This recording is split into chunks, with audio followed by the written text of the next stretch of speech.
Hello students, आज हम बात करने वाले हैं chapter 4 timeline and sources of history. इससे पहले 3 चैप्टरों में हमने पढ़ी थी ज्योग्राफी और अब हम पढ़ेंगे हिस्ट्री। तो आइए शुरू करते हैं E.H. कार के एक कोट के साथ। History is an unending dialogue between the present and the past. जो हिस्ट्री है, इतिहास है, वो एक कभी ना खत्म होने वाला डायलॉग है। किसके बीच? हमारे प्रेजेंट के बीच और पास्ट के बीच। Between the society of today and the society of yesterday. आज की सोसाइटी और जो पहले की सोसाइटी है उसके मध्य। We can fully understand the present only in the light of the past. और यदि हम अगर अपने प्रेजेंट को समझना चाहते हैं तो ये तभी संभव हो पाएगा जब हम अपने पास्ट को समझते हैं। ठीक है, तो यहाँ पर एक फोटो आपको दिखाई दे रहा है नेशनल म्यूजियम का, जो कि है न्यू दिल्ली में। तो देखिए, ये म्यूजियम किस लिए होते हैं? Such museum preserve objects from the past such as statue, coins and ornaments, all of which help us understand our history. तो ये म्यूजियम क्या करते हैं? संरक्षण करते हैं उन सारी चीज़ों का जो हमें हिस्ट्री को समझाने में मदद करते हैं, जैसे कि पुराने स्टैचू, कॉइन्स, ऑर्नामेंट्स। ठीक है, ऐसी सभी चीज़ें। द बिग क्वेश्चन, यहाँ से हम क्या क्या सीखने वाले हैं चैप्टर से? How do we measure historical time? हम जो हिस्टोरिकल टाइम है उसे कैसे मापते हैं? How can various sources help us understand history? कैसे डिफरेंट डिफरेंट सोर्सेज से हम हिस्ट्री को समझते हैं? How did early human live? और जो पुराने लोग जो रहते थे, जो पहले के मानव हैं, वो कैसे रहते थे? ठीक है। How do we learn about the past? ठीक है, हम जो पास्ट है उसके बारे में कैसे सीखते हैं? Think about it. What is the earliest memory you can recollect? आप अपनी सबसे जो पुरानी याद है, ठीक है, वो कौन सी है, बता सकते हैं? Do you remember how old you were at that time? और उस समय आप कितने वर्ष के थे? Those memories together are a part of your past. वो जो यादें हैं वो आपके पास्ट का क्या है? एक पार्ट है, एक हिस्सा है। ठीक है। मे बी गोइंग 5 और 6 ईयर्स बैक। हो सकता है आपको 5 साल 6 साल पुरानी बातें भी क्या है, याद हो। ठीक है, तो आप देखेंगे पास्ट होता क्या है?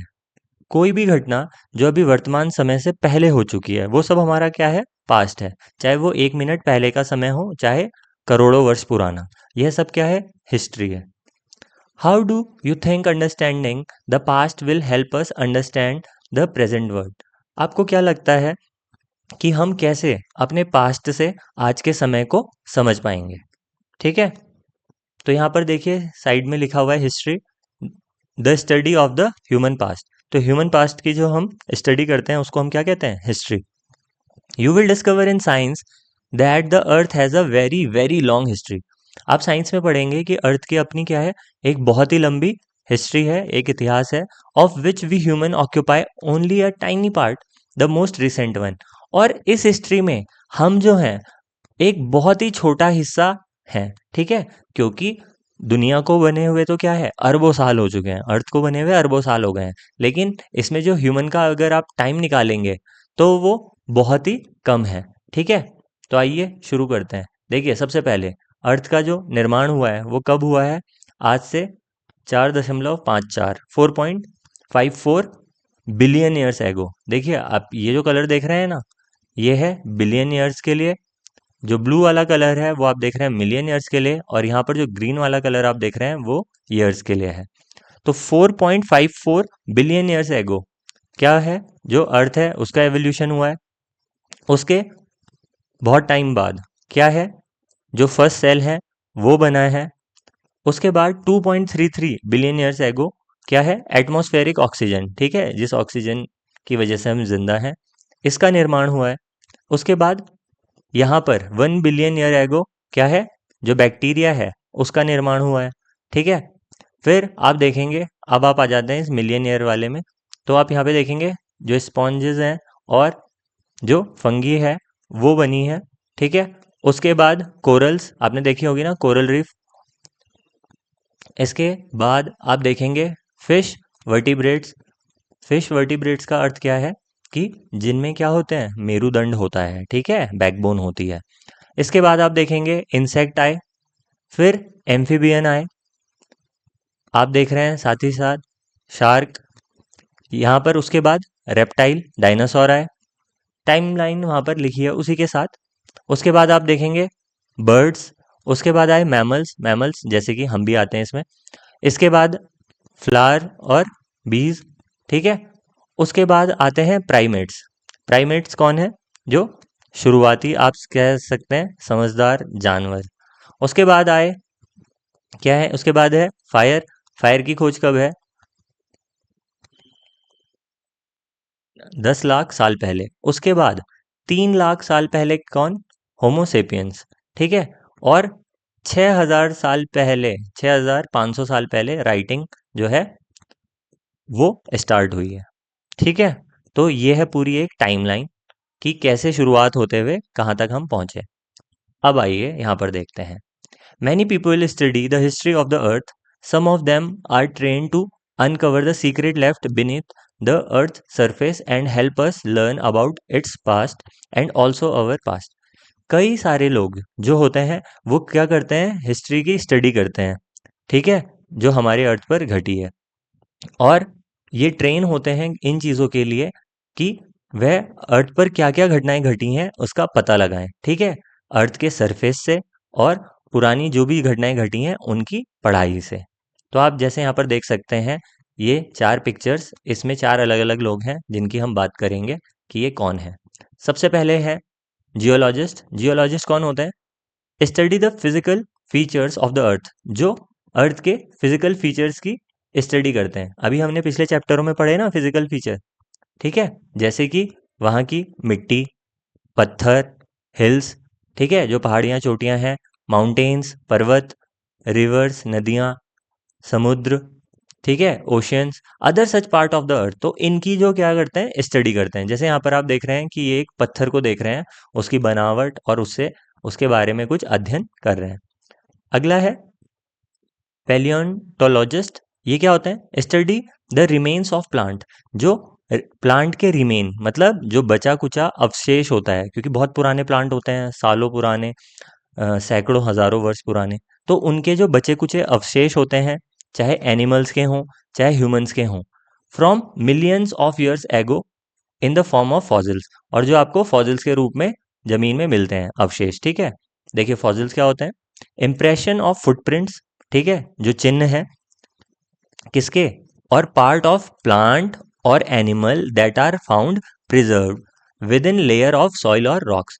तो मिट्टी के नीचे और चट्टानों के नीचे कई लाखों करोड़ों साल से दबे हुए जो क्या है? फुटप्रिंट्स हैं, किसके? प्लांट्स के और एनिमल्स के। इनको कहा जाता है फॉसिल्स।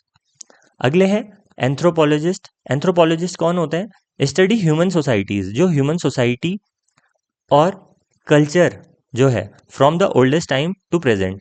तो पुराने समय से आज तक जैसे जैसे ह्यूमन सोसाइटीज रही हैं और उनका जैसा जैसा कल्चर रहा है, जैसी जैसी उनकी संस्कृति रही है, ठीक है। पहले के लोग कैसे रहते थे, वे क्या करते थे, किस प्रकार त्योहार मनाते थे, क्या उनका रहन सहन था, सब कुछ, ठीक है।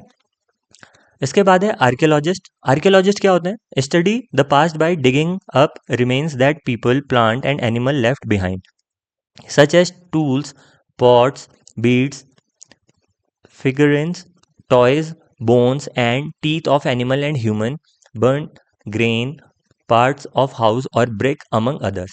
तो आर्कियोलॉजिस्ट क्या होते हैं? जो कि क्या करते हैं? जमीन की खुदाई करते हैं और उसमें देखते हैं उन चीज़ों को जो वहाँ पर उनको प्लांट की कोई चीज़ें मिल जाती हैं, एनिमल्स से क्या क्या छूटा है वहाँ पर वो मिल जाता है, और लोगों ने क्या क्या ज़मीनों में दबाया है या जो मौसम की प्रक्रियाओं के बाद दब चुका है ज़मीन के अंदर। तो जैसे कि आपको ज़मीन के अंदर कुछ टूल्स मिल जाएंगे, आपको कुछ मिट्टी के बर्तन मिल जाएंगे, कुछ मालाएं मिल जाएंगी, कुछ खिलौने मिल जाएंगे, हड्डियाँ मिलेंगी, एनिमल्स के टीथ मिल जाएंगे, ठीक है, ह्यूमन जो है उसके अवशेष भी मिल जाएंगे, और जले हुए अनाज मिलेंगे, ठीक है।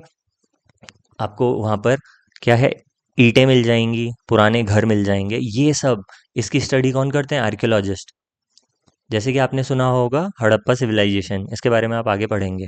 How is time measure in history. अब हिस्ट्री में जो समय है उसको कैसे मापा जाता है? एरा क्या होता है? A distinct period of time, ठीक है। समय के जो अलग अलग हिस्से होते हैं ना उनको कहा जाता है एरा। जैसे रामायण का काल, महाभारत का काल, या आप अगर हमारे उसमें सुनते होंगे तो सत्ययुग, है ना, और जैसे अभी के लिए हम कलयुग बोलते हैं, तो एरा एक तरीके से एक युग के लिए भी कहा जाता है। Each society and culture has had its own way of measuring time. हर जो सोसाइटी है, हर जो कल्चर है, उसने एक अपना तरीका बनाया हुआ है समय को मापने का। Major events such as the birth of an important person or the start of a ruler's reign have often marked the beginning of a new era. आप देखेंगे जैसे किसी महान व्यक्ति का जन्म होना या किसी राजा का किसी अपनी राजगद्दी पर बैठना, उस समय से वो एक क्या कर देते थे, एक नए युग को शुरू कर देते थे कि आप अब यहीं से काउंट करो कि हमारा जब से समय शुरू हुआ है, तो वो एक न्यू एरा कहलाता था। At present the Gregorian calendar is commonly used worldwide.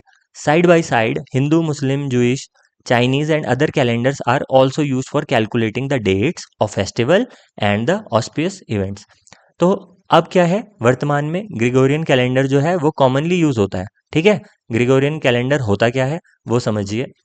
The calendar now use the world over it has 12 months. तो आप पढ़ते हैं ना कि 12 महीने होते हैं जिसमें 365 दिन होते हैं, और हर 4 साल में एक क्या आता है, लीप ईयर आता है। और लीप ईयर में आपने देखा होगा वहां पर आपको 29 फैब भी दिख जाती है, 29 फरवरी आती है ना उसमें, बाकी में कितनी आती है, 28। ठीक है। However century years for example 1800, 1900, 2000 are leap years only if they are multiple of 400। तो यदि ये जो आपको दिख रहे हैं सेंचुरी ईयर, अगर ये 400 से डिविजिबल होंगे, ठीक है, मैथ्स में आपने डिवाइड करना सीखा होगा, तो अगर ये डिविजिबल होंगे तो ही ये लीप ईयर होंगे। तो जैसे आप देखेंगे कि 1800 जो है 400 से डिवाइड नहीं होगा, तो ये एक लीप ईयर नहीं है। 1900 भी नहीं है, बट 2000 एक लीप ईयर है। ठीक है, तो चलिए अब देखते हैं। साथ ही साथ हम देखते हैं कि हिंदुओं का, मुस्लिम का, जूइश का और जो चाइनीज है और अदर कैलेंडर भी साथ ही साथ चलते रहते हैं। किसके लिए, फेस्टिवल्स की डेट बताने के लिए, और कोई अगर शुभ दिन है तो। ठीक है, जैसे हमारे यहाँ अलग अलग शुभ दिन होते हैं ना। In the West the conventional year for Jesus Christ birth has generally been taken to be the starting point of this calendar. और यहाँ पर कैलेंडर की शुरुआत कैसे मानते हैं वेस्ट में, कि जिस दिन ईसा मसीह पैदा हुए वहीं से ही वो क्या मानते हैं, इस कैलेंडर की शुरुआत। Years are counted forward from this point and used to be marked with AD, an abbreviation for a Latin phrase that refers to the years after Jesus' birth. However, this is now called the Common Era. तो देखिए इस चीज को समझे आप यहाँ पर। तो जैसे कि जो वेस्ट वाले हैं उन्होंने क्या किया, ये आप एक टाइमलाइन मानिए, और ये मान लीजिए शुरू हो रही है यहाँ से। तो मान लीजिए यहाँ पर हुआ है जीसस का बर्थ, तो अब यहाँ पर जब उनका बर्थ हुआ है यहाँ से शुरू हुआ है वो टाइम, और आज हम अगर ये समय 1 वाला होगा तो आज टाइम कितना चल रहा है, 2024, 2024 चल रहा है ना अभी। और इस वाले समय के लिए हम लगाते हैं, या तो हम यहाँ पर ऐसे लिख सकते हैं 1 AD, AD होता है एनो डोमिनी, और आजकल हम लिखते हैं इसको CE, CE का मतलब होता है कॉमन एरा। तो आजकल जब हम इसे लिखेंगे 2024 तो इसको क्या बोलेंगे, कॉमन एरा। जबकि इस समय से पहले जब जीसस का जन्म हुआ उससे पहले उसको लिखा जाता है BC, और या उसको लिखा जाता है BCE। इसका मतलब क्या है, बिफोर कॉमन एरा या बिफोर क्राइस्ट। ठीक है, तो ये चलेगा इस तरफ। अभी हम आगे देखेंगे चैप्टर में, आई थिंक इतनी बात आपको समझ आई होगी। For example 1947, the year India gain independence can be written as 1947 AD। तो हम यहाँ पर देख सकते हैं ना कि ये जो है हम 1947 में आज़ाद हुए, तो हम उसको क्या लिख सकते हैं, 1947 AD या CE। ठीक है, आगे देखें। Similarly the years before the convention date for the birth of Jesus are counted backward and used to be mark with BC, before Christ. तो जैसे मैंने आपको बताया कि क्राइस्ट के जन्म से पहले के समय को क्या बोला जाता है, BC, बिफोर क्राइस्ट, और उसे अब क्या कहा जाता है, बिफोर कॉमन एरा भी कहा जाता है। जैसे आपने यहाँ पर देखा, उसे बिफोर क्राइस्ट भी कहा जाता है और बिफोर कॉमन एरा भी। ठीक है, तो जैसे जीसस के जन्म से 500 साल पहले, तो वो समय क्या रहा होगा, 500 बीसी या 500 बीसीई। ठीक है, आगे देखिए। For example 560 BCE N approximate year of birth of Gautam Buddha. तो गौतम जो बुद्ध थे, उनका जन्म हुआ था कब, 560 बीसीई में। इसका मतलब कि जीसस से कितने साल पहले, 560 ईयर्स पहले। ठीक है, यहां पर लिखा है देखिए, ऑस्पिशियस क्या होता है, फेवरेबल और ब्रिंगिंग लक, कोई ऐसा दिन जिसे हम शुभ मानते हैं। ठीक है, जो क्या लाता है, एक अच्छा लक लाता है हमारे लिए। तो आप यहां देख रहे हैं एक टाइमलाइन बनी हुई है, ये भी बीसीई में है, ये भी बीसीई में है, और ये भी बीसीई में है। तो अगर मैं यहाँ पर एक लाइन खींच दूं, ऐसे टाइमलाइन देखें हम, तो इस तरफ जो चलने वाली चीज है, ठीक है, जो टाइम है वो तो चलेगा किस में, सीई में, जीसस क्राइस्ट के बर्थ की तरफ से इधर जो समय चलेगा, ठीक है, डे 1 से, वो यहाँ पर जो इस तरफ चल रहा है वो क्या है, सीई है, कॉमन एरा।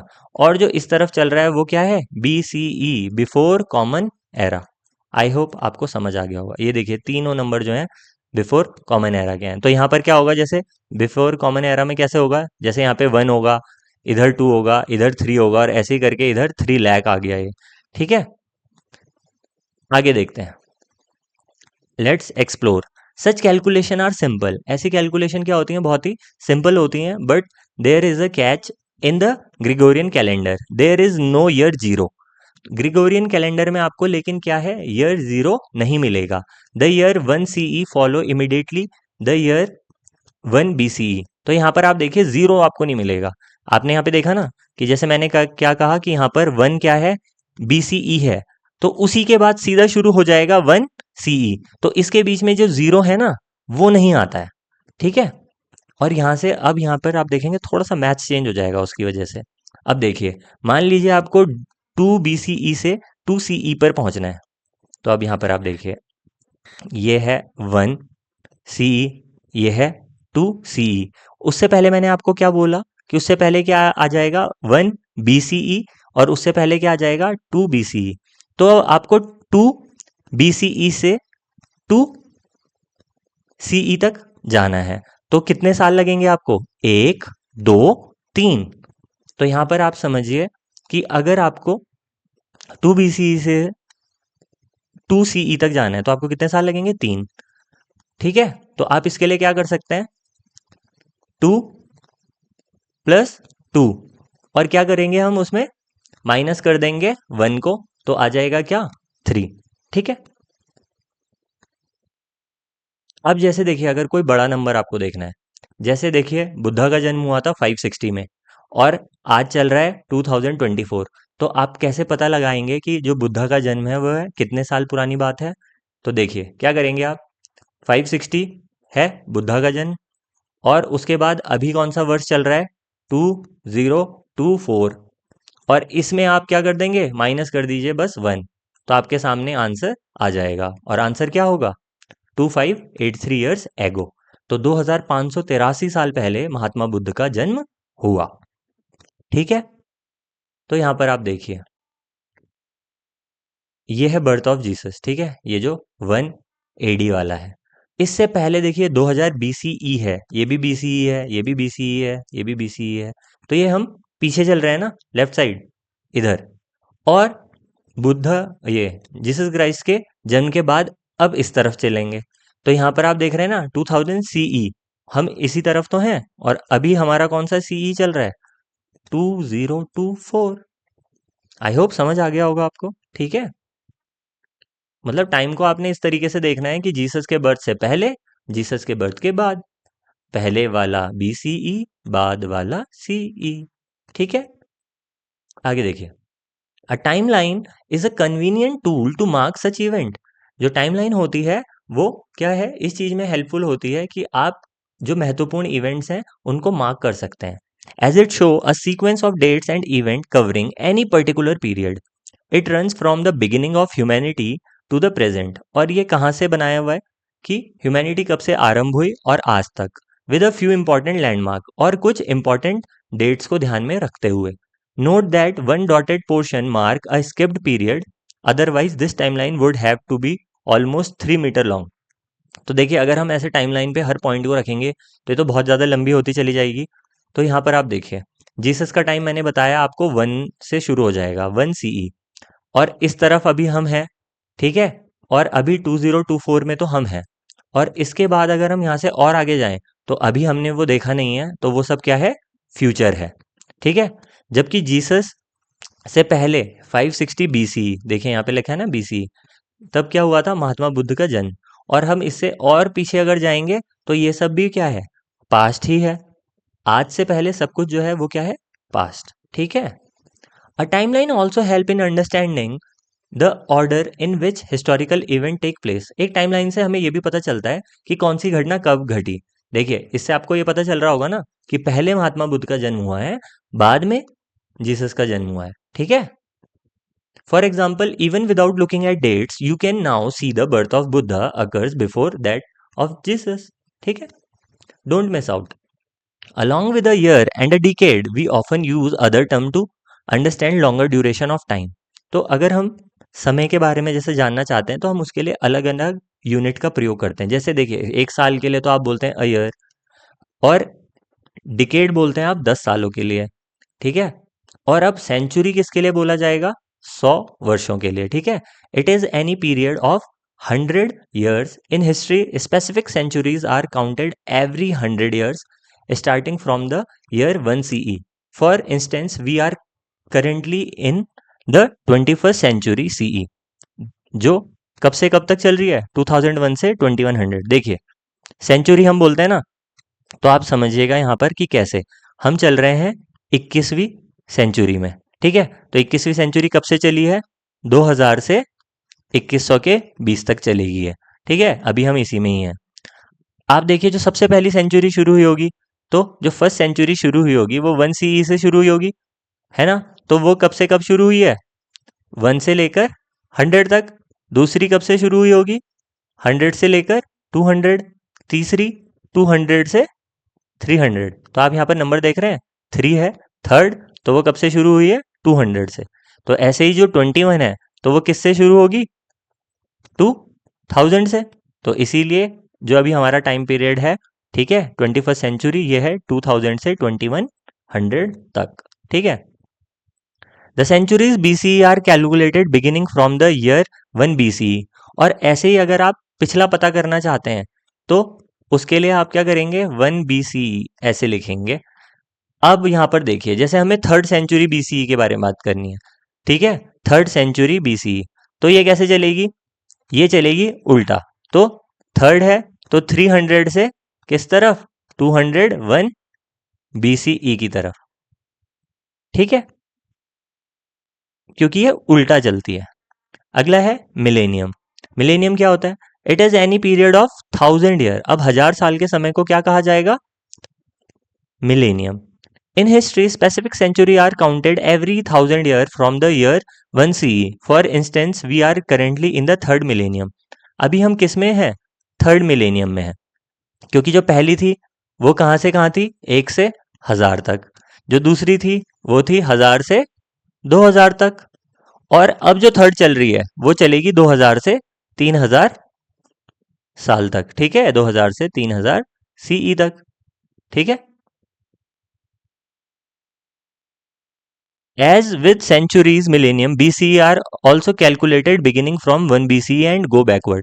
और जैसे हमने पीछे अभी काउंट किया था ना, वैसे ही इसमें भी हम इसको काउंट कर सकते हैं। जैसे कि जो फर्स्ट मिलेनियम BC है, BCE, वो कब से कब होगी, 1 BCE से 1000 BCE तक, ठीक है। आगे चलिए। Create a timeline stretching from 1900 CE to the current year and place the date of birth of your grandparents, parents, sibling and yourself. तो आपने क्या करना है, एक ऐसे टाइमलाइन बनानी है और वो कहाँ से शुरू होगी, 1900 से, और अभी वर्तमान में चल रहा है क्या, 2024। तो इस बीच आपके पेरेंट्स, ग्रैंड पेरेंट्स कब कब पैदा हुए, आपको उस चीज पर क्या करना है, ऐसे एक टाइमलाइन ड्रॉ करनी है, ठीक है। Don't miss out. Do you know how calendars have been traditionally made in India. Bharat में कैसे बनते थे कैलेंडर, क्या आपको पता है। Many Indian calendar rely on the position of the sun and the moon to define the month of year. हमारे यहाँ पर क्या है, सन को और मून को, उन दोनों की पोजीशन को देखने के आधार पर डिसाइड होता था कि कौन सा मंथ चल रहा है साल का। इसको हम कहते हैं क्या, पंचांग। ठीक है, पंचांग is a book of tables which list the day of each month along with related astronomical data. For instance, it precisely predict event like solar and lunar eclipse. तो आप देखते हैं कि पंचांग होता है, आपने देखा होगा। तो पंचांग में क्या होता है कि क्या बनी होती है, एक लिस्ट बनी होती है, और वो इस तरीके से बना होता है कि उसमें ग्रहों की दिशा और दशा कि वो कहाँ पर जा रहे हैं, कब कौन सा किस पॉइंट पर मिलेगा, इसके आधार पर बता दिया जाता है कि कब अमावस्या होगी, कब सूर्य ग्रहण होगा, कब चंद्र ग्रहण होगा। ये सारी चीजें बता दी जाती हैं। टाइम्स फॉर सनराइज सनसेट, ये सारी चीजें बता दी जाती हैं पंचांग के थ्रू। ठीक है, ये भी एक गणित है, क्योंकि खगोल शास्त्र कहा जाता है जिसे, एक विज्ञान है। Still widely used in India, और ये अभी भी इंडिया में यूज होता है। ठीक है, जैसे हमारे यहाँ आपने देखा होगा, लोग पंडित जी से पूछते हैं कि ये कब है, पूर्णिमा कब है, तो वो पंचांग देखकर ही डायरेक्ट बता देते हैं। Often also give weather prediction, और यहाँ तक कि वेदर प्रिडिक्शन भी दे दी जाती है इससे, of years, dates and timing of festival. ठीक है, और कौन सा फेस्टिवल कब होगा। What are sources of history, history के सोर्स क्या हैं। तो सबसे पहले समझिए, ये जो सोर्स वर्ड है ये क्या होता है। Source of history, a place, कोई स्थान, कोई व्यक्ति, कोई टेक्स्ट, कोई भी लिखा हो document, an object from which we gather information. तो कोई भी ऐसी जगह हो, व्यक्ति हो, कोई लिखित बात हो, कोई भी ऐसा ऑब्जेक्ट हो जिससे हमें इंफॉर्मेशन मिलती है, किसकी, हमारे पास्ट के बारे में। ठीक है, तो वो क्या कहलाते हैं, सोर्सेज ऑफ हिस्ट्री। अब यहाँ पर देखिए, can you collect information about at least 3 generation of your family. क्या आप अपनी फैमिली की 3 जनरेशनों के बारे में यहाँ पर जो है डिटेल है वो बता सकते हैं। क्रिएट अ फैमिली ट्री, एक फैमिली ट्री बनाइए और उसमें ये सारी जो इन्फॉर्मेशन मांगी गई है उसको फिल कीजिए। तो ये आपके लिए होमवर्क है, ये आपने करना है। ठीक है, how did you find details about your family past, और आपने अपने ये जो फैमिली के पास्ट की डिटेल है कैसे पता की। Did you rely on things like photographs, क्या आपने फोटोग्राफ की सहायता ली, डायरी की सहायता ली, आईडी कार्ड की, और memory from your parents and relative, या अपने रिलेटिव से पूछकर या पेरेंट्स से पूछकर। ठीक है, कि उन्हें क्या क्या याद है उसके आधार पर। आगे देखिए, think about it, have you ever seen old coins, क्या आपने पुराने सिक्के देखे हैं, बुक्स देखी हैं, क्लोथ्स देखे हैं, jewellery, utensil and around your house. ठीक है, ये सारी चीजें क्या आपने अपने घर के आसपास कभी देखी हैं। ठीक है, आपने अपने घर में ये सारी चीजें देखी होंगी। What type of information can we gain from such object, इनसे आपको कौन कौन सी जानकारियां मिलती हैं।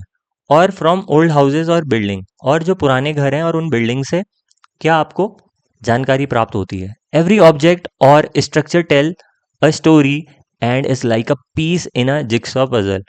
जो ये ऑब्जेक्ट हैं और स्ट्रक्चर हैं वो हमें क्या बताते हैं, कहानी बताते हैं और एक पजल का, ठीक है, जो एक कहानी का एक पजल है उसको पूरा करते हैं। The object that you see around your house convey something of the history of your family. ठीक है, और ये आपके घर के आसपास की चीज़ें, घर की चीज़ें आपको आपके परिवार की क्या बताती है, हिस्ट्री बताती है। Similarly we can put together historical event through a variety of sources. ऐसे ही हम क्या कर सकते हैं, हिस्ट्री के बारे में पता लगा सकते हैं अलग अलग सोर्सेज के through. But keep in mind that in the case of history quite a few pieces of the puzzle में रिमेन मिसिंग। लेकिन इस हिस्ट्री को जानते समय कोई ना कोई जो पजल है वो रह जाएगा। ठीक है, क्योंकि हिस्ट्री के एक एक दिन के बारे में तो किसी को भी नहीं पता होगा। ठीक है, आज से करोड़ों अरबों साल या जितने भी वर्ष घटे हैं, क्या हर दिन के बारे में जानकारी होगी, शायद नहीं। Similarly we can put together historical event through a variety of sources, but keep in mind कि कुछ ना कुछ मिसिंग रह जाएगा। Observe the figures at the bottom of the page, it brings together the main sources of history. ठीक है, तो देखिए ये सारी वो चीज़ें हैं जिनसे आप हिस्ट्री के बारे में जान सकते हो। तो किन किन चीज़ों से हम जान सकते हैं, इंस्क्रिप्शन। इंस्क्रिप्शन क्या होता है, जब कोई चीज़ आपको किसी चीज़ के ऊपर लिखी हुई मिलती है या गोदी हुई मिलती है, जैसे कि मैन्युस्क्रिप्ट, जो लोग हाथ से कुछ लिख कर चले गए। कॉपर प्लेट्स, तो आपने देखा होगा कॉपर प्लेट है और उन पर कुछ लिखा होता है, ठीक है। कॉइन्स हैं, सिक्के, यहाँ पर आप देख सकते हो। ओरल सोर्सेज भी देख सकते हो। उसके अलावा इंडियन लिटरेचर भी देख सकते हो, जैसे आपने वेद पढ़े होंगे, इतिहास पढ़े होंगे, ठीक है। और पोयम पढ़ी हैं आपने, कुछ प्ले, नाटक, वो सब देखे हैं। हिस्टोरिकल टेक्स्ट आपने देखे हैं, ठीक है। कलेक्शन ऑफ स्टोरीज और डिफरेंट डिफरेंट जो स्टोरी हैं उनके कलेक्शन, ये सब आपको किस में मिलेगा? भारतीय साहित्य में। साइंटिफिक एंड टेक्नोलॉजिकल टेक्स्ट, ये भी आपको मिलेगा, ठीक है।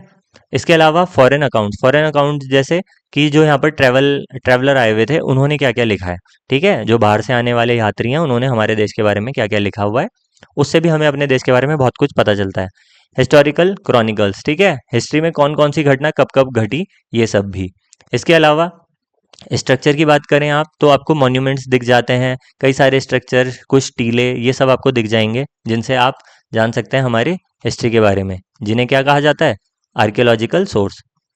इसके बाद देखेंगे आप जो आर्टिस्टिक सोर्स, जैसे आप देखेंगे पेंटिंग देखेंगे, स्कल्पचर स्कल्पचर देखेंगे, उसके बाद पैनल्स देखेंगे। एक्सकेवेशन, जब खुदाई होती है, तो खुदाई में आपको बहुत सारी चीज़ मिलती हैं, अलग अलग प्लांट रिमेन मिलते हैं, वेपन मिलते हैं, ऑर्नामेंट मिलते हैं, टॉयज मिलते हैं, ठीक है। और लोग कहाँ रहते थे और कहाँ पर उनकी कब्रें हैं, शवाधान है, वो सब भी आपको यहाँ पर देखने को मिल जाता है। तो ये सब क्या होते हैं?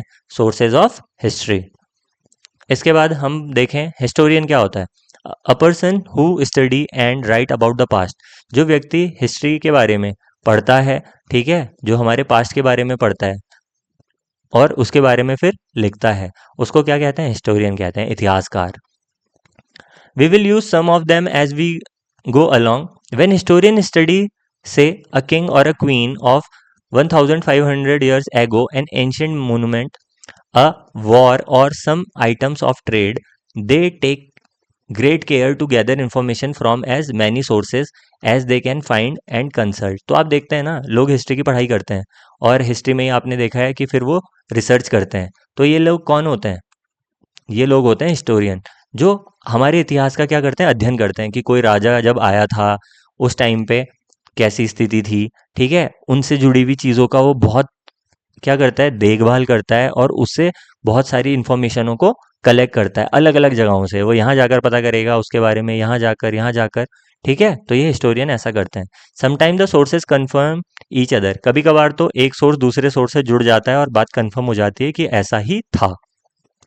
एट अदर टाइम सोर्स में गिव कॉन्ट्राडिक्टरी इन्फॉर्मेशन, पर कभी कभार इन्फॉर्मेशन मैच नहीं होती। मान लीजिए कोई आपको बता रहा है कि उस महान शासक का जन्म हुआ था 200 सीई में, और दूसरा सोर्स उसी का ही आपको बताए कि नहीं 300 में। तो यहाँ पर क्या हो जाता है? कॉन्ट्राडिक्शन हो जाता है। कॉन्ट्राडिक्शन का अर्थ क्या है? विरोधाभास। आपको समझ नहीं आता कौन सी बात सही है।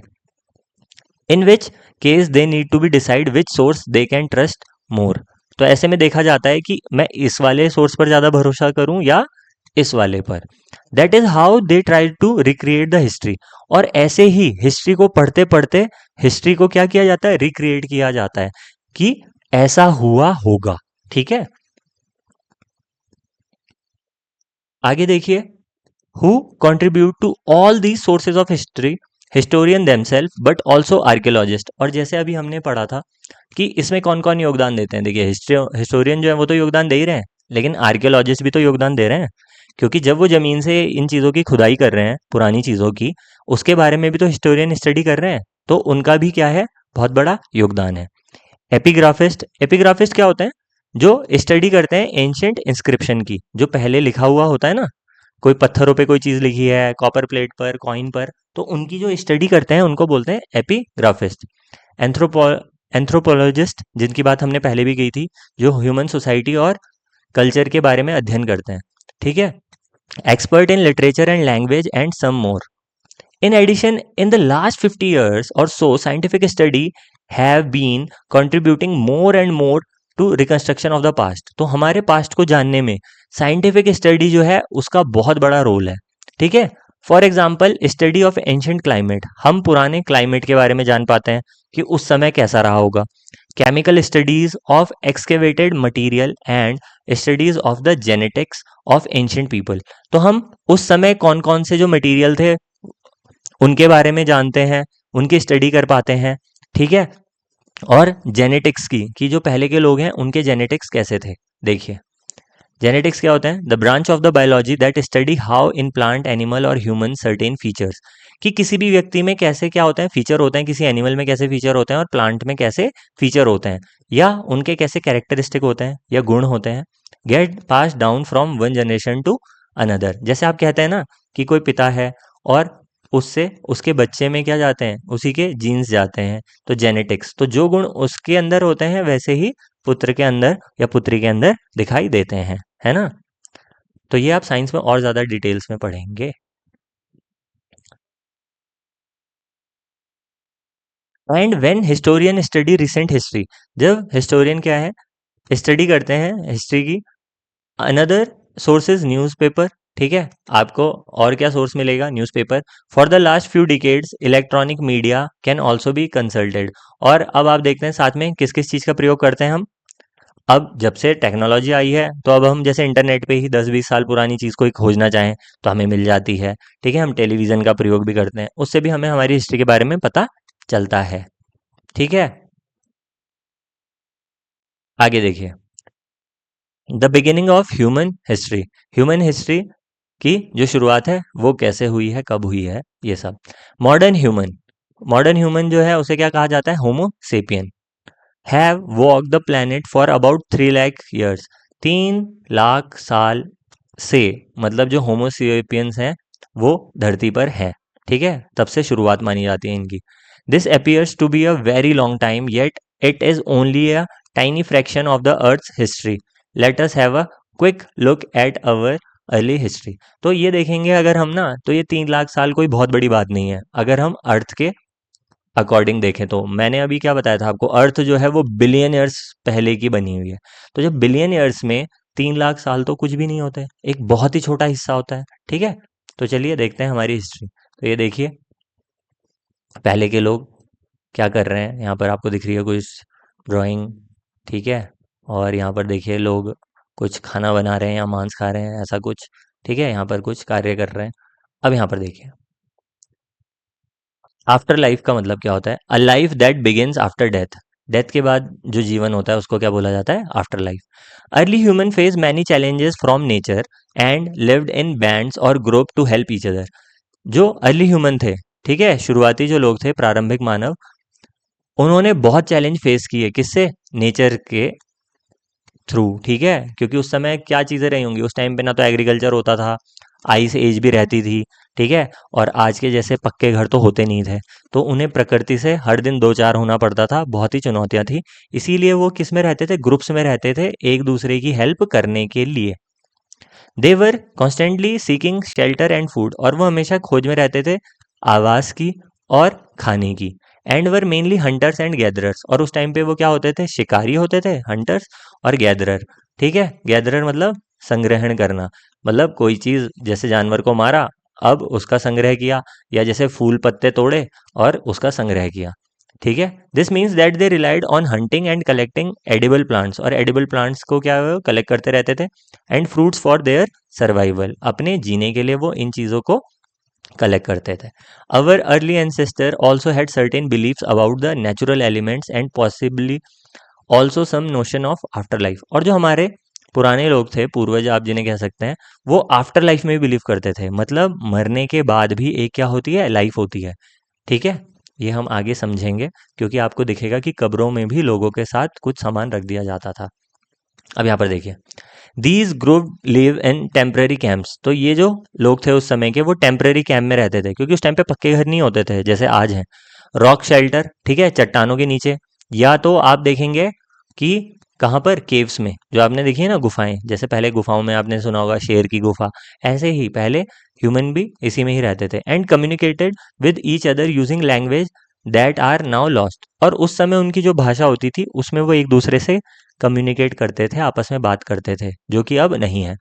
They used fire and started making object that made their lives easier, उन्होंने क्या किया, आग का प्रयोग किया, और ऐसी चीज़ों को बनाना भी शुरू किया जो उनके जीवन को क्या कर सकते थे, ईजी बना सकते थे।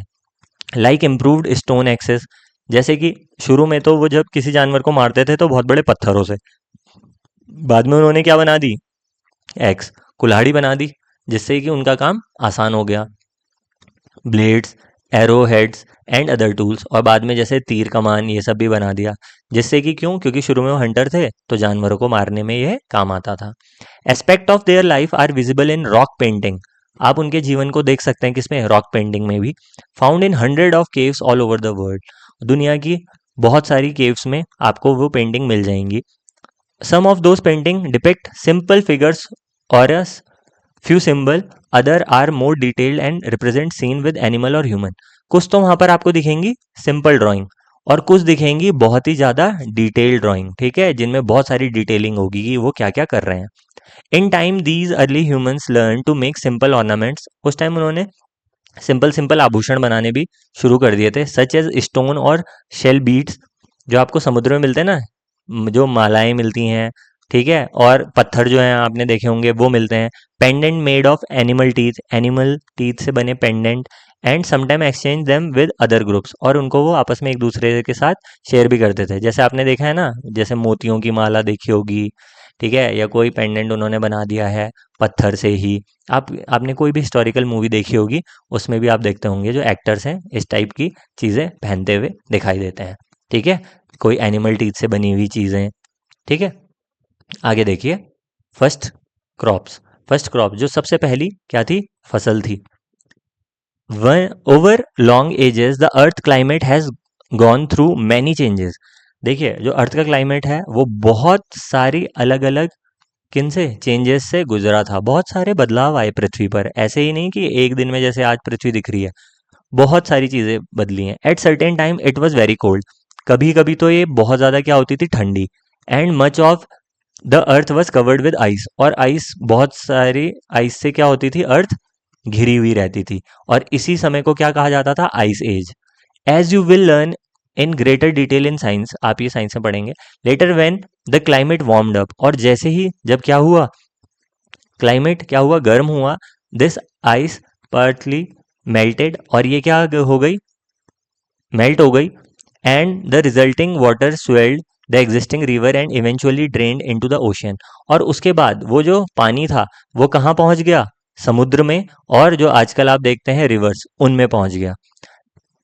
The last ice age lasted from over 1 lakh years ago to around 12,000 years ago, तो लगभग 12,000 साल पहले आखिरी क्या रही है, आइस एज रही है, उसके बाद आइस एज नहीं आई। आफ्टरवर्ड्स लिविंग कंडीशन इम्प्रूव, उसके बाद लोगों के लिए जो लिविंग कंडीशन है, जीने की दशाएं, वो सही होती चली गई। In many part of the world, दुनिया के कई हिस्सों में, they started settling down and cultivating cereals and grains, और उसके बाद लोगों ने सेटल होना शुरू किया, मतलब एक जगह पर रहना शुरू किया, और फिर उन्होंने अपने ही घरों के आसपास क्या किया, खेती शुरू कर दी, ठीक है। They also domesticated animal such as cattle, goats, और आपने देखा है कि फिर वो क्या करते हैं, अलग अलग जानवरों को पालना शुरू करते हैं, जैसे आपने देखा होगा गाय को, कुत्ते को, बिल्ली को, और अदर, जिनसे भी उनको कोई ना कोई लाभ हो सकता हो, जैसे बकरी को भी।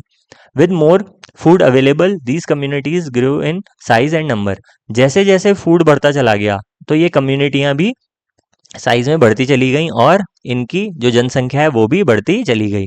And often settle down near reverse, और ये ज़्यादातर क्या है, रिवर्स के किनारे रहते थे, ये हमने अभी ज्योग्राफी में भी पढ़ा था चैप्टर 2 में। क्यों, क्योंकि नदी के पास रहने में क्या फ़ायदा होता है, एक तो पानी अवेलेबल हो जाता है जानवरों के लिए भी, हमारे लिए भी, खाना बनाने में भी सहायता हो जाती है, ठीक है, क्योंकि उस समय कोई भी पाइपलाइन सिस्टम तो है नहीं कि घरों में पानी आएगा, तो नदी किनारे रहने में फ़ायदा है, ठीक है। और जैसे अगर उन्होंने बोट जैसी चीज़ें बना ली हैं तो एक जगह से दूसरी जगह भी जा पाएंगे। और मैंने आपको बताया था कि जो नदियों के साथ वाला हिस्सा होता है, जिन्हें हम प्लेन बोलते हैं, तो वहाँ पर क्या होता है, वहाँ पर लैंड जो है वो बहुत फर्टाइल होती है, तो वहाँ पे क्रॉप प्रोडक्शन बहुत ईजिली हो जाता है। This was not only because the availability of water, but also because of the soil would be more fertile, ठीक है, जो मैंने अभी बताया आपको। It made the process of growing crops easier, और इससे आसानी से क्रॉप प्रोडक्शन होता है। अब यहाँ पर लिखा है, observe the scene on the next page, it depicts an agriculture community from a few millennium ago, ठीक है, हजारों साल पहले की जो कम्युनिटी एग्रीकल्चर कर रही है उसका फोटो है। लिस्ट द मेन एक्टिविटीज, और यहाँ पर आप देखिए कि वो कौन कौन सी एक्टिविटी कर रहे हैं। यहाँ पे आप देख रहे हैं जो क्रॉप्स हैं उनकी कटाई हो रही है, यहाँ पर क्या हो रहा है, जानवरों को भी पाला जा रहा है, ठीक है, यहाँ पर भोजन बन रहा है, ठीक है, और यहाँ पर ये लकड़ी काट रहे हैं ताकि भोजन बनाने के लिए जो लकड़ी चाहिए होगी, ठीक है, और हो सकता है ये हंटिंग के लिए जा रहे हो। और यहाँ पर आप देख रहे हैं अब इन्होंने यहाँ पर अपनी बस्ती बना ली है, सेटलमेंट, और यहाँ पर आप देखिए ये सब कहाँ हो रहा है, नदी किनारे, और देखिए इन्होंने कई जानवरों को भी पाला हुआ है, ठीक है। Think about it. Both in this earlier picture of a rock shelter and in this one, men and women are given certain roles. While they may appear to be natural, they are not necessarily correct and do not cover all situations. For instance, in a rock shelter, women may have helped prepare colors for painting the rock or may have done some of the painting. In both scenes, men may have done some of the cooking or may have helped take care of children. अब देखिए इन drawing में हो सकता है हमें ये दिख रहा हो कि कोई व्यक्ति पर्टिकुलर काम कर रहा है और जो वुमन है वो खाना बनाने जैसा काम कर रही है, पर ऐसा जरूरी नहीं है। जैसे कि पेंटिंग के दौरान हो सकता है कि जो महिलाएं हैं उन्होंने कलर बनाए हों और कुछ पेंटिंग उन्होंने खुद भी की हों, ठीक है, और साथ ही साथ ये भी हो सकता है कि जो मैन हैं उन्होंने कुकिंग भी की हो और वो भी अपने बच्चों को संभालते हों, ठीक है। तो एक पिक्चर से अंदाजा मत लगाइएगा पूरी सोसाइटी का उस समय की, ठीक है। Keeping in mind that we have only limited information, think about such roles and situation and discuss in class, ठीक है। तो ये आपको क्लास में डिस्कस करना है। आगे क्या है, as communities grew so did their social complexity, leaders और chieftains were responsible for the well-being of the people and everyone collectively worked toward the community's welfare. अब होता क्या था, जैसे जैसे कम्युनिटियां बढ़ी तो अब उनमें क्या है, सोशल कॉम्प्लेक्सिटी आएगी। कहने का मतलब है अब अलग अलग ग्रुप बनने शुरू होंगे ना, क्योंकि वो अलग अलग चीजें करते होंगे और उनके जो लीडर हैं वो रिस्पॉन्सिबल हैं किसके लिए, उनकी वेलबींग के लिए, क्योंकि जो उनका लीडर होगा वो उनके लिए अच्छे कार्य करेगा। जैसे आज की डेट में हम जिस लीडर को चुनते हैं तो इसीलिए तो चुनते हैं कि वो हमारा वेलफेयर करेगा। वेलफेयर का मतलब क्या होता है कि हमारी हेल्थ की देखभाल, प्रॉस्पेरिटी और हमारा कल्याण कैसे हो, इस चीज का ध्यान रखेगा, ठीक है, तभी तो आपने उसको चुना होगा नेता को। तो और साथ ही साथ ऐसा नहीं है कि सब कुछ लीडर ही करेगा, जो हम लोग हैं हम लोग मिलकर भी तो देश के लिए अच्छा कार्य करेंगे। उस समय वो अपनी कम्युनिटी के लिए अच्छा कार्य करते थे। For example there was no sense of individual ownership, उस टाइम पर क्या था, इंडिविजुअल ओनरशिप का कोई सिद्धांत नहीं था। The lands were collectively assured and harvested, तो उस टाइम पे क्या होता था कि जो जमीन है उस पर किसी एक व्यक्ति का अधिकार नहीं होता था, बल्कि जैसे ये 20 लोग हैं तो ये सारे लोग मिलकर यहाँ पर खेती करेंगे, जो भी उगेगा उसको आपस में बांट लेंगे और खाएंगे अच्छे से, ठीक है। फसल उत्पादन में सबका रोल है। As time went by, hamlets grew into sizable villages that exchange goods, mostly food, clothing and tools. इसके बाद क्या हुआ, देखिए हेमलेट क्या होता है, अ स्मॉल सेटलमेंट और स्मॉल विलेज। तो अब क्या बनने लग गए, गांव के गांव।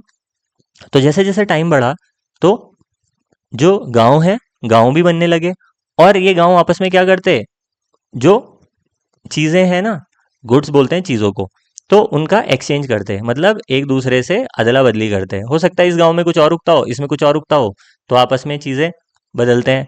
कोई फूड हो सकता है किसी गांव के लोग कुछ जो सामान है उसका निर्माण करते हो, टूल्स का निर्माण करते हो, तो वो आपस में एक दूसरे को एक्सचेंज करते थे, ठीक है। मान लीजिए ये ए चीज उगाता है, ये यहाँ बी वाले को देता है और बी वाला इस अपने में से कुछ चीज ए वाले को देता है, तो दोनों के पास ए और बी चीज रह जाती है, ठीक है। आगे हम देखें, network of communication and exchange were establish among those villages. अब गांव के बीच में कम्युनिकेशन भी होने लगा और ठीक है उनके बीच क्या हो गया, एक तरीके से संबंध विकसित हो गए हैं। And some of them grew into small towns, और इनमें से अब कुछ क्या बन गए हैं, छोटे छोटे शहर बन गए हैं। छोटे शहर कैसे बने, न्यू टेक्नोलॉजीज अपीयर्ड, नई नई क्या आ गई हैं, टेक्नोलॉजी आ गई हैं। फॉर एग्जाम्पल पोट्री, ठीक है, अब आप देखते हैं ना मिट्टी के बर्तन बनते हैं। For making pots and other clay object, तो मिट्टी के ऑब्जेक्ट जो है इससे बनने लगे। And the use of metal, metals का भी प्रयोग होने लगा, जैसे कॉपर, पहले कॉपर का और बाद में आयरन का, ठीक है। तो कॉपर, तांबा, आयरन, लोहा, which help make durable tools object of daily use and ornament. और इसकी मदद से क्या हुआ, ड्यूरेबल टूल्स बन गए, क्योंकि जो मेटल होता है वो आसानी से नहीं टूटता, जो तांबा है, लोहा है, वो आसानी से नहीं टूटता। तो उससे बनी हुई चीज़ें क्या होंगी, डेली यूज़ के लिए एक ऐसी चीज़ बन जाएंगी जो बहुत लंबे समय तक टिकाऊ रहे। We will see in chapter 6 how this stage prepared for the emergence of what is called civilization। और हम देखेंगे ऐसे ऐसे ये जो चीज़ें उभरती जा रही हैं कि पहले विलेज बने फिर टाउन बने, तो कैसे एक पूरी की पूरी क्या बन जाएगी, सिविलाइजेशन, जिसे हम बोलते हैं सभ्यता। For now, it is important to remember that this early progress of humanity had to face many challenges।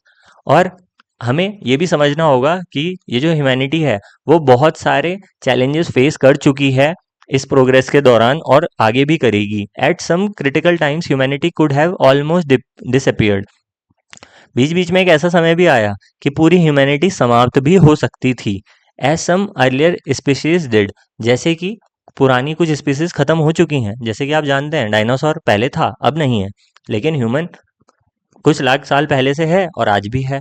ठीक है, we will never know those early humans to whose courage and persistence we owe our existence today. तो आज हम इस धरती पर क्यों हैं, क्योंकि हमारे पूर्वजों ने क्या किया, वो क्या हुए, इस मौसम में हर चुनौती का उन्होंने क्या किया, सामना किया। ठीक है, और वो यहाँ पर टिके रहे, और उसी टिके रहने की वजह से आज हमारी भी एग्जिस्टेंस है, आज भी संभव हो पाया है कि हम इस धरती पर हैं।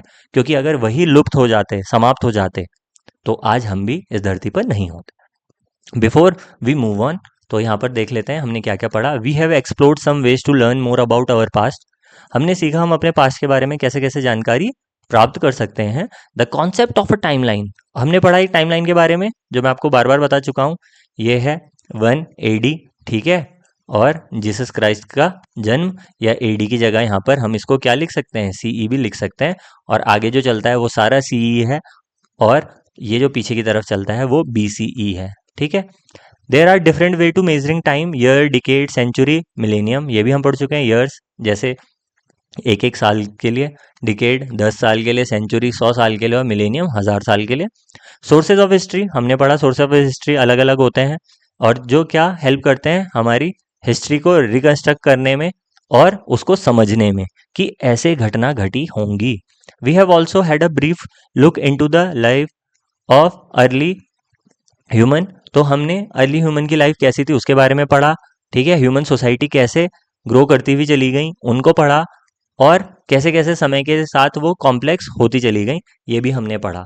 ठीक है, कि उनमें कैसे कैसे जटिलताएं आई। ठीक है, क्योंकि नई नई सोसाइटी बनेंगी, फिर बाद में सिविलाइजेशन बनेगी, और आज तो हम देखते हैं कई सारे देश भी हैं। ठीक है, तो ये था चैप्टर हमारा 4, जिसमें हमने समझा किसको, टाइमलाइन को और सोर्सेज ऑफ हिस्ट्री को। तो आई होप आपको सारी चीज़ें समझ आ गई होंगी। यदि आपको वीडियो पसंद आया तो आप इसे अपने दोस्तों के साथ शेयर कर सकते हैं और चैनल को सब्सक्राइब कर सकते हैं। मिलते हैं अगले वीडियो में, धन्यवाद।